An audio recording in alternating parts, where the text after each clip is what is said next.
The first step, Jews would not be allowed to leave their houses for 3 days, on pain of death. Moshe the beetle came running to our house. "I warned you," he cried to my father, and without waiting for a reply, he fled. That same day, the Hungarian police burst into all the Jewish houses in the street. A Jew no longer had the right to keep his house, gold, jewels, or any objects of value. Everything had to be handed over to the authorities on pain of death. My father went down to into the cellar and buried our savings. At home, my mother continued to busy herself with her usual task. At times, she would pause and gaze at us, silent. When the 3 days were up, there was new decree. Every Jew must wear a yellow star. Some of the prominent members of the community came to see my father, who had highly placed connections in the Hungarian police, to ask him what he thought of the situation. My father did not consider it so grim, but perhaps he did not want to dishearten the others or rub salt in their wounds. The yellow star? Oh well, what of it? You don't die of it. Poor father. Of what then did you die? But already they were issuing new decrees. We were no longer allowed to go into the restaurants or cafes, to travel on the railway, to attend the synagogue, to go out into the street after 6 o'clock. Then came the ghetto. 2 ghettos were set up in Saget. A large one in the center of the town occupied 4 streets, and another smaller one extended over several small side streets in the outlying district. The street where we lived, Serpent Street, was inside the first ghetto. We still lived, therefore, in our own house. But as it was, the windows facing the outside street had to be blocked up. We gave some of our rooms to relatives who had been driven out of their flats. Little by little, life returned to normal. The barbed wire which fenced us in did not cause us any real fear. We even thought of ourselves rather well off. We were entirely self-contained, a little Jewish republic. We appointed a Jewish council, a Jewish police, and an office for social assistance, a labor committee, a hygiene department, a whole government machinery. Everyone marveled at it.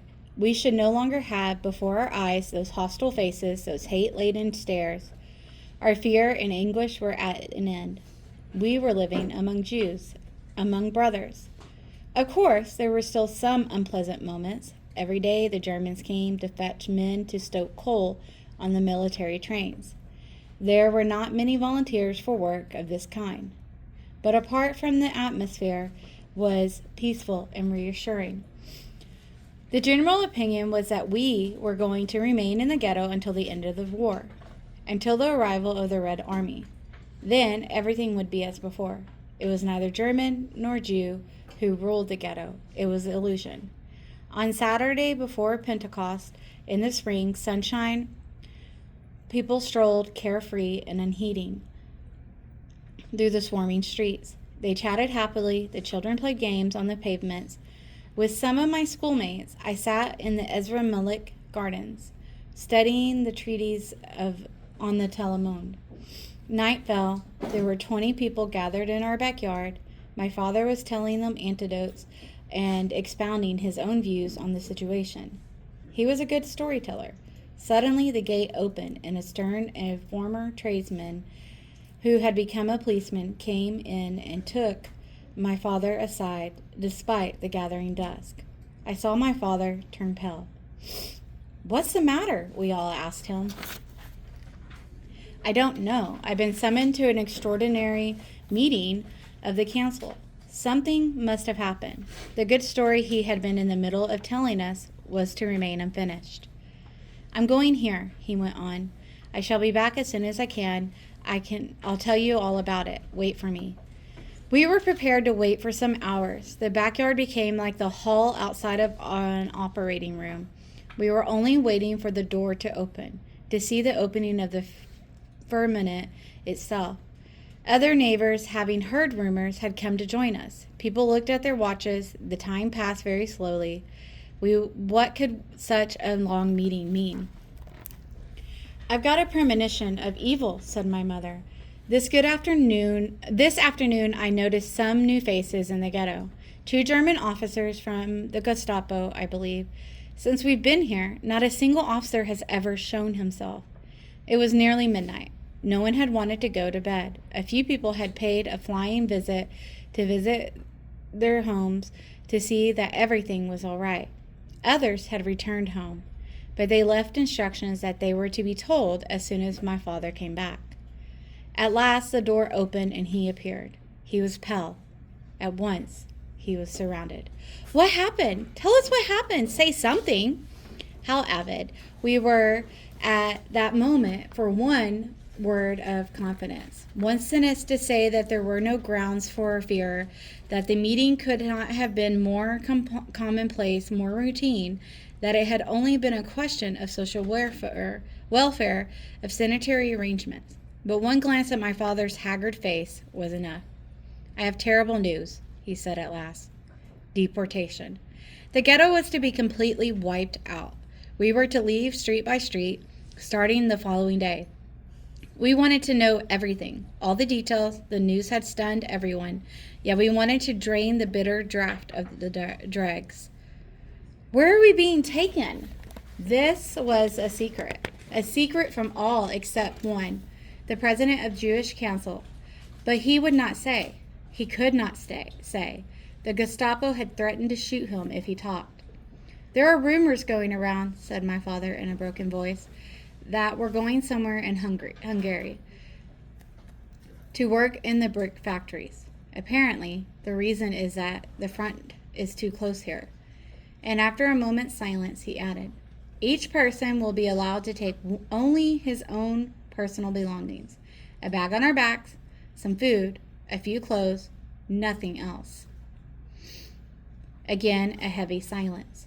Go and wake up the neighbors, said my father, so that they can get ready. The shadows beside me awoke as from a long sleep. They fled, silently, in all directions. For a moment we were alone, then suddenly Beta Reich, a relative who was living with us, came into the room. There's someone knocking on the blocked-up window, the one that faces outside. It was not until after the war that I learned who it was that had knocked. It was an inspector in the Hungarian police, a friend of my father's. Before we went into the ghetto, he said to us, don't worry. If you're in any danger, I'll warn you. If he could have spoken to us that evening, we could have perhaps fled. But by the time we had managed to open the window, it was too late. There was no one outside. The ghetto awoke. One by one, lights came on in the windows. I went into the house of one of my father's friends. I woke up the head of the household, an old man with a gray beard and the eyes of a dreamer. He was stopped from long nights of study. Get up, sir, get up. You've got to get ready for the journey. You're going to be expelled from here tomorrow with your whole family and all the rest of the Jews. Where to? Don't ask me, sir. Don't ask me any questions. Only God can answer you. For heaven's sake, get up. He had not understood a word of what I was saying. He probably thought I had gone out of my mind. What a tale is this? Get ready for the journey? What journey? Why? What's going on? Have you gone mad? Still half asleep, he stared at me in terror-stricken eyes, as though he expected me to burst out laughing and say in the end, get back to bed, go back to sleep, pleasant dreams, nothing happened at all, it was all just a joke. My throat was dry, the words choked in it, paralyzing my lips. I could not say any more. Then he understood. He got out of bed and with automatic movements began to get dressed. Then he went up to the bed where his wife slept and touched her brow with infinite tenderness. She opened her eyes, and it seemed to me that her lips were brushed by a smile. Then he went to his children's beds and woke them swiftly, dragging them from their dreams. I fled. Time passed very quickly. It was already 4 o'clock in the morning. My father ran to the right and left, exhausted, comforting friends, running to the Jewish Council to see if the edict had not been revoked in the meantime.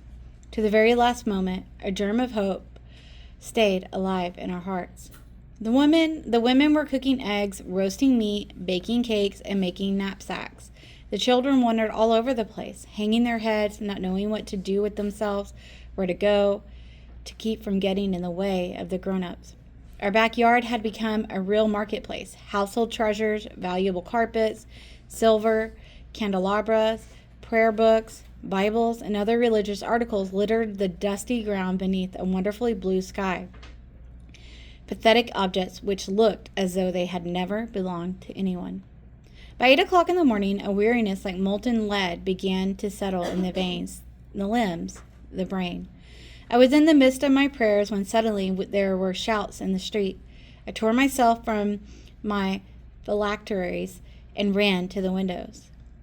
Hungarian police had entered the ghetto and were shouting in the neighboring street, "All Jews outside! Hurry!" Some Jewish police went into the houses, saying in broken voices, "The time's come now. You've got to leave all of this." The Hungarian police struck out with truncheons and rifle butts to right and left without reason, indiscriminately, their blows falling upon old men and women and children and invalids alike. One by one, the houses emptied and the street filled with people and bundles. By 10 o'clock, all the condemned were outside. The police took a roll call once, twice, 20 times. The heat was intense. Sweat streamed from faces and bodies. Children cried for water. Water? There was plenty, close at hand in the houses, in the yards, but they were forbidden to break ranks. "Water, Mommy! Water!" The Jewish police from the ghetto were able to go and fill a few jugs secretly. Since my sisters and I were destined for that last convoy, and we were still allowed to move about, we helped them as well as we could. Then at last, 1 o'clock in the afternoon, came the signal to leave. There was joy. Yes, joy. Perhaps they thought that God could have devised no torment in heck worse than that of sitting there among the bundles in the middle of the road beneath a blazing sun, that anything would be preferable to that. They began their journey without a backward glance at the abandoned streets, the dead, empty houses, the gardens, the tombstones. On everyone's back was a pack. In everyone's eyes was suffering drowned in tears. Slowly, heavily, the procession made its way to the gate of the ghetto. And there I was, on the pavement, unable to make a move. Here came the rabbi, his back bent, his face shaved, his pack on his back. His mere presence among the deportees added a touch of unreality to the scene. It was like a page torn from a storybook, from the historical novel about the captivity at Babylon or the Spanish Inquisition. One by one, they passed in front of me, teachers, friends, others, all those I had been afraid of, all those I once could have laughed at, all those I had lived with over the years. They went by, fallen, dragging their packs, dragging their lives, deserting their homes. The years of their childhood cringing like beaten dogs. They passed without a glance in my direction. They must have envied me. The procession disappeared round the corner of the street. A few paces farther on, and they would have passed beyond in the ghetto walls. The street was like a marketplace that had suddenly been abandoned. Everything could be found there. Suitcases, portfolios, briefcases, knives, plates, banknotes, papers, faded portraits. All those things that people had thought of taking with them and which in the end they had left behind. They had lost all value. Everywhere rooms lay open, doors and windows gaped onto the emptiness. Everything was free for anyone belonging to nobody. It was simply a matter of helping oneself. An open tomb. A hot summer sun. We had spent the day fasting, but we were not very hungry. We were exhausted. My father had accompanied the deportees as far as the entrance of the ghetto. They first had to go through the big synagogue, where they were minutely searched to see that they were not taking away any gold, silver, or other objects of value. There were outbreaks of hysteria and blows with the truncheons. "When is our turn coming?" I asked my father. "The day after tomorrow. At least, unless things turn out differently. A miracle, perhaps." Where were the people being taken to? Didn't anyone know yet? No, the secret was well kept. Night had fallen. That evening we went to bed early. My father said, "Sleep well, children. It's not until the day after tomorrow, Tuesday." Monday passed like a small summer cloud, like a dream in the first daylight hours. Busy with getting our packs ready, with baking bread and cakes, we no longer thought of anything. The verdict had been delivered. That evening, our mother made us go to bed very early. To conserve her strength, she said. It was our last night at home. I was up at dawn. I wanted time to pray before we were expelled. My father had got up earlier to go and seek information. He came back at about 8 o'clock. Good news! It wasn't today that we were leaving the town. We were only to move into the little ghetto. There we would wait for the last transport. We should be the last to leave. At 9 o'clock, Sunday scenes began all over again. Policemen with truncheons yelling, "All Jews outside!" We were ready. I was the first to leave. I did not want to see my parents' faces. I did not want to break into tears. We stayed sitting down in the middle of the road as the others had done the day before yesterday. There was the same infernal heat, the same thirst, but there was no longer anyone left to bring us water. I looked at our house, where I had spent so many years in my search for God and fasting the other order to hasten their coming of the Messiah, and imagining what my life would be like. Yet I felt little sorrow. I thought of nothing. Get up! Count off! Standing, counting off, sitting down, standing up again, on the ground once more, endlessly. We waited impatiently to be fetched. What were they waiting for? At last the order came. Forward, march! My father wept. It was first time I had seen him weep. I had never imagined that we could. As for my mother, she walked with a set expression on her face, without a word, deep in thought. I looked at my little sister, Tizapora, her fair hair well combed, a red coat over her arm, a little girl of 7. The bundle on her back was too heavy for her.